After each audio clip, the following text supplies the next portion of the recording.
Assalamualaikum warahmatullahi wabarakatuh. Perkenalkan, nama saya Mutmainah Stambuk A40118271. Saya merupakan ketua kelompok dari kelompok ini. Saya dan teman-teman saya akan menjelaskan tentang metode-metode pembelajaran PKN yang ada di sekolah dasar. Tetapi sebelum kami menjelaskan jenis-jenis metode pembelajaran PKN yang ada di sekolah dasar, terlebih dahulu saya akan menjelaskan tentang apa sih pengertian dari metode pembelajaran. Teman-teman ada yang tahu?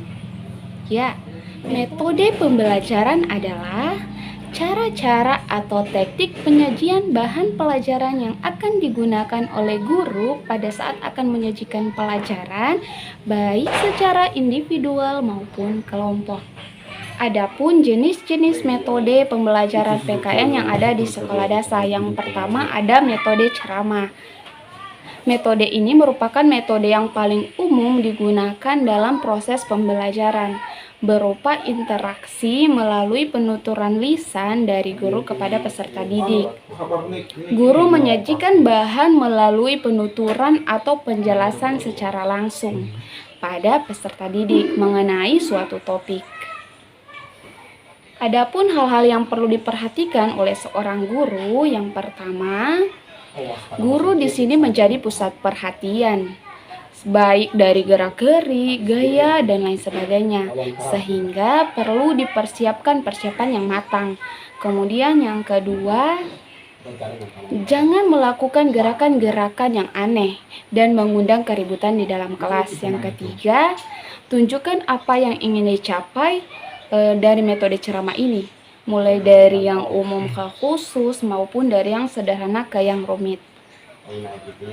Sampaikan garis besar bahan ajar secara lisan maupun tertulis. Hubungkan materi pelajaran dengan pengalaman peserta didik. Berikan contoh ilustrasi yang mudah dipahami. Selanjutnya, sesekali perlu humor sehingga dapat memusatkan perhatian peserta didik. Dan yang terakhir, menggunakan suara dan penekanan yang bervariasi. Selanjutnya ada metode yang kedua, yaitu tanya jawab. Metode ini merupakan metode yang bersifat timbal balik dari guru ataupun peserta didik demi pencapaian tujuan pembelajaran, di mana pertanyaan dari guru disesuaikan dengan kemampuan peserta didik demi pencapaian tujuan pembelajaran itu sendiri. Tujuan utama metode ini yaitu untuk melatih peserta didik agar bisa mendengarkan dengan baik, menangkap, serta merespon persoalan dengan tepat, atau dengan kata lain, belajar berpikir. Di mana jenis pertanyaan tingkat sederhana dan kompleks. Adapun kriteria pertanyaan yang diberikan, yang pertama ringkas dan jelas, kemudian yang kedua memberi acuan, yaitu memberikan uraian singkat apa yang ditanyakan disusul dengan pertanyaannya. Kemudian yang terakhir menggiring dan memusatkan jawaban pada jawaban yang benar. Itulah penjelasan dari saya. Metode selanjutnya akan dilanjutkan oleh rekan saya, Nur Anissa. Saya akan menyambung materi dari rekan saya, yaitu tentang metode demonstrasi. Nah, metode demonstrasi ini adalah metode yang paling sederhana dibanding dengan metode lainnya. Kenapa? Karena guru memperlihatkan suatu proses atau peristiwa atau cara kerja suatu alat dan lain-lain kepada peserta didik. Adapun langkah-langkah agar efektif. Yang pertama, buatlah perencanaan yang matang sebelum pembelajaran dimulai. Kedua, utamanya persiapan fasilitas yang akan digunakan. Terus ketiga, rumuskan tujuan pembelajaran dan pilihlah materi yang tepat untuk didemonstrasikan. Keempat, tetapkan apakah demonstrasi ini yang dimaksud akan dilakukan oleh guru atau peserta didik, atau oleh guru kemudian diikuti peserta didik. Kemudian yang kelima, buat garis besar langkah-langkah dari demonstrasi ini. Nah, keenam, ciptakan suasana yang tenang dan menarik. Ketujuh, upayakan agar partisipasi aktif dari seluruh peserta didik.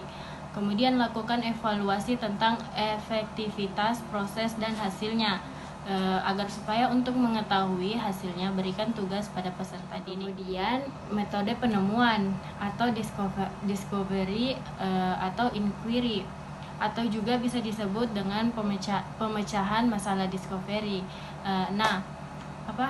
Pemecahan masalah discovery ini adalah menemukan jawaban berdasarkan acuan yang telah ada. Nah, sedangkan inquiry penemuan sesuatu secara orisinil atau mandiri, kayak tanpa mengikuti acuan yang ada. Dalam bentuk metode ini dikenal dengan apa yang disebut dengan 5 step of thinking. Metode ini juga sering disebut dengan metode pemecahan masalah.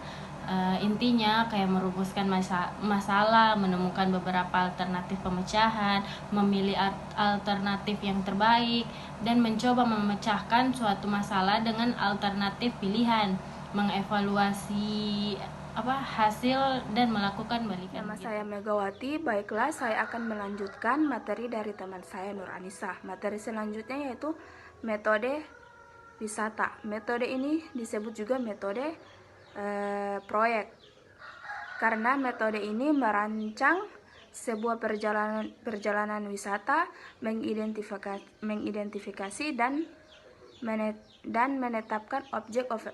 Metode pemberian tugas.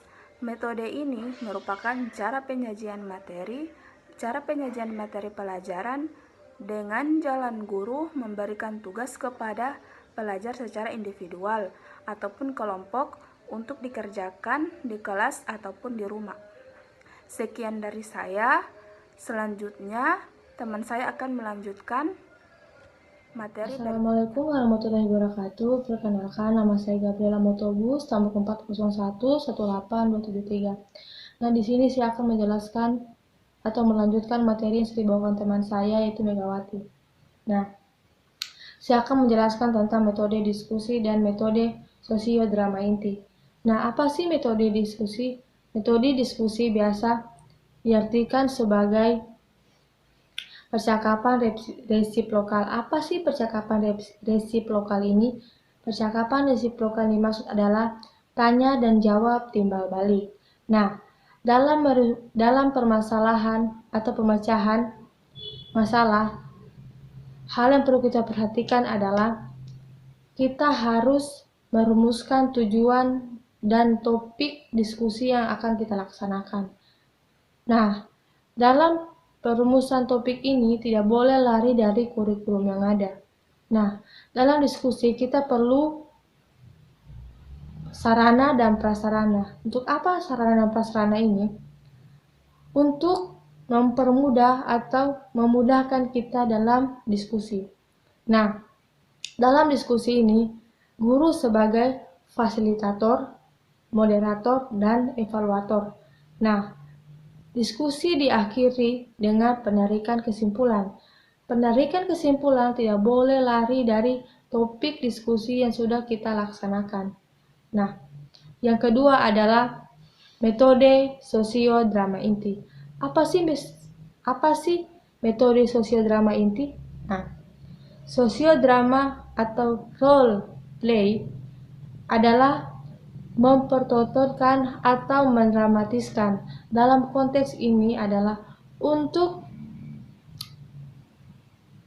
bahan pengajaran dan untuk bahan pelajaran.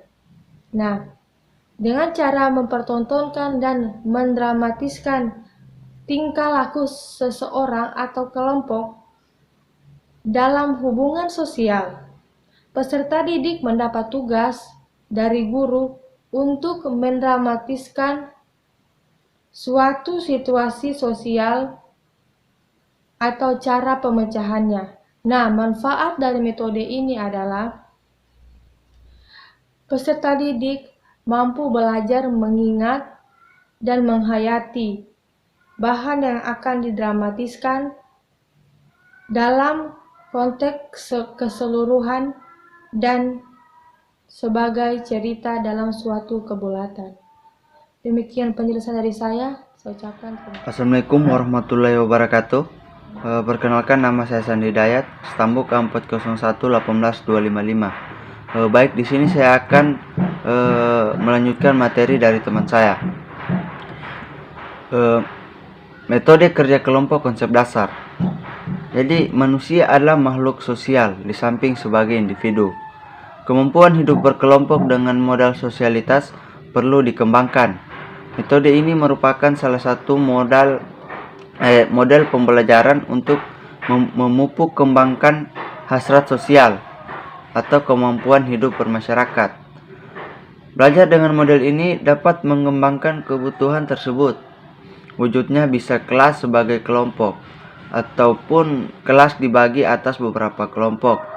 Jadi manfaat metode kerja kelompok ini yaitu membiasakan peserta didik bekerja sama, mengembangkan sikap musyawarah dan tanggung jawab bersama secara kolektif. Assalamualaikum warahmatullahi wabarakatuh. Nah, di video ini saya akan menjelaskan tentang metode latihan pendekatan.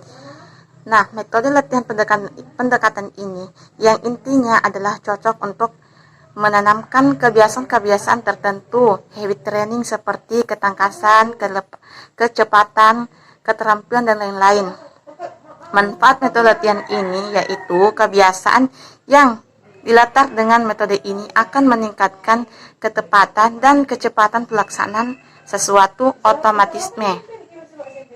Nah, kelemahan dari metode pelatihan ini yaitu kebiasaan yang otomatis dapat menghambat perkembangan inisiatif karena peserta didik banyak kebiasaan, karena konformitas, uniformitas menimbulkan kebiasaan karena sifatnya monoton. Perkenalkan, nama saya Tommy Mardianis Kaimbu, stambuk A401 18268. Di sini saya akan melanjutkan materi dari teman saya. Metode bercerita, kegiatan mendongeng atau bercerita ini dapat guru gunakan dalam menciptakan pembelajaran PKN yang menyenangkan. Metode bercerita ini dapat menarik minat siswa. Selain itu, memiliki tujuan yang luhur.